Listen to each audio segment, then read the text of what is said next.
Vote चोरी नहीं हो सकती है बिहार में। मगर एक बात समझ लो, एक दिन ऐसा आएगा जब यहां पे बिहार में और दिल्ली में इंडिया गठबंधन की सरकार होगी, फिर हम आप तीनों को देखेंगे, कार्रवाई आपके खिलाफ करेंगे। इलेक्शन कमीशन ने जिंदा लोगों को मार दिया।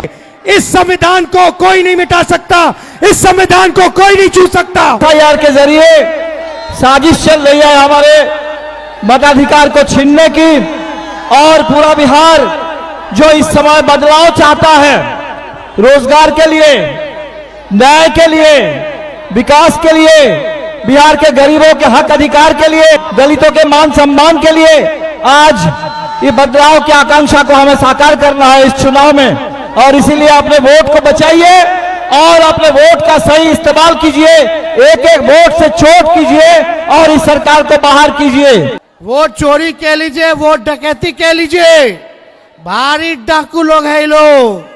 हम लोग नए सोच के हैं, नौजवान हैं, हम लोगों के पास विजन है, नया बिहार बनाएंगे। चाहे कोई जात के भाई हो, कोई वर्ग के भाई हो, कोई धर्म के भाई हो, तेजस्वी सबको साथ लेकर के चलेगा और बिहार का मान सम्मान जो है बढ़ाने का काम करेगा। बेरोजगारी से मुक्ति चाहिए कि नहीं चाहिए?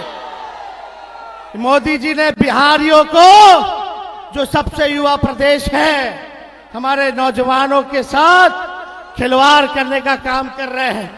पढ़ाई, दवाई, कमाई, सिंचाई, सुनवाई और कार्रवाई वाली सरकार चाहिए।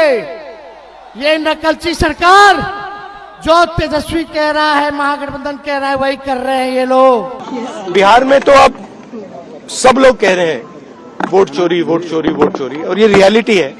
वो जो इलेक्शन चोरी करने की कोशिश हो रही है, तो बिहार का रेजिस्टेंस आ रहा है, बहुत बढ़िया आ रहा है, और जोरों से आएगा। कि चुनाव आयोग ने बहुत बड़ा एक भ्रम की स्थिति पैदा कर दी है पूरे देश में। डेली वो जीरो जारी करते हैं कि zero complaint, zero complaint, zero complaint.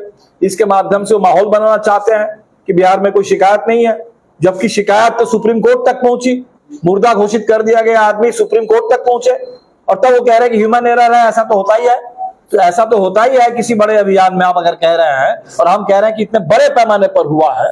और हम तो कहेंगे कि वो जो 35 लाख जो प्रवासी मजदूर है, उनके साथ तो ये सरेआम उनके साथ अन्याय है, क्योंकि वो बिहार के ही हैं, वो बिहार के ही हैं, परमानेंट रेसिडेंट बिहार के हैं। आप ऑर्डिनरी रेसिडेंट, परमानेंट रेसिडेंट को आप ऑर्डिनरी रेसिडेंट नहीं है ये कह करके उनको आप बाहर कर दे रहे हैं। ये तो बड़ा अन्याय है। रहेंगे अधिकार हम